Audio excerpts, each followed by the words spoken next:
More answers, presented by Mazda BT-50. More is more.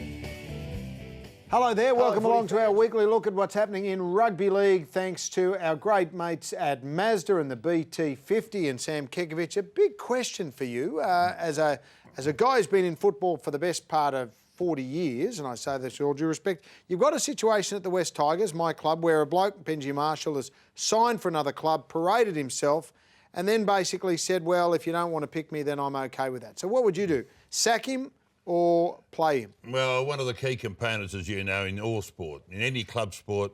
Ticker and loyalty. Well, discipline primarily. Or that one. Yeah, unless you got discipline. I mean to say the whole ship is dismantled. Would you sack him or would you play him? Well, I would. And Benji's been a fantastic servant of the game. There's no doubt about that.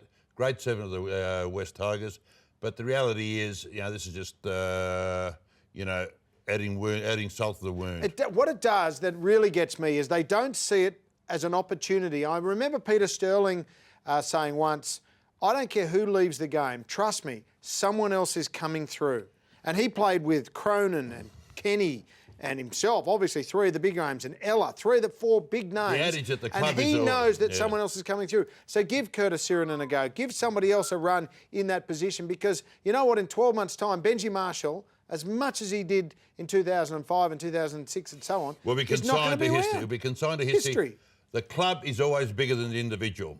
Whoever's advising Benji and look, he's 30 years of age, he should be able to define right and wrong himself. That brings me on to the next thing about Mick Potter, who's the coach, and he's working with these fragmented people within the club, some are wanting to leave.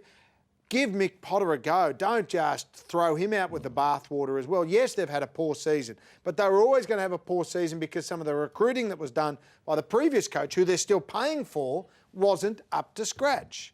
And that's why he got punted. You got to ask yourself some obvious questions. You know, during the course of the year, they've kept Tim Sheens on. Humphrey's left, the CEO. The CEO's gone. The CEO's They've had gone. issues with the major sponsor. Issues with major sponsors. Yeah. There's disharmony among players. Farah hasn't re-signed, even though he has an agreement. It hasn't been presented. In principle, but hasn't been ratified or rubber stamped. So you've got to ask yourself, there's a lot of turbulence and undulation in the club, which is not conducive to winning games of footy. Now, Souths were favourites for a long, long time when they were in a purple patch, but they've lost a couple of big games recently. GI out of the side? Well, he might be back this week, and so too might Sutton, but Sam Burgess's little squirrel grip hasn't endeared himself to a few people. Are they looking shaky as a title shot? Well, you've got to say that. I mean, to say the last 4 or 5 weeks have been very ordinary by their standards, and there's some obvious, alarm bells ringing. Cracks are appearing. Yeah, my word, they are. But I reckon if they get Inglis back, everyone else says, oh, GI's back, we'll throw in the ball. Well, you got things will no, happen. again, a man of that status or stature is always lifting the side. There's no doubt about that. He makes the break, he unloads, he scores the try. All of a sudden, it's a new outfit.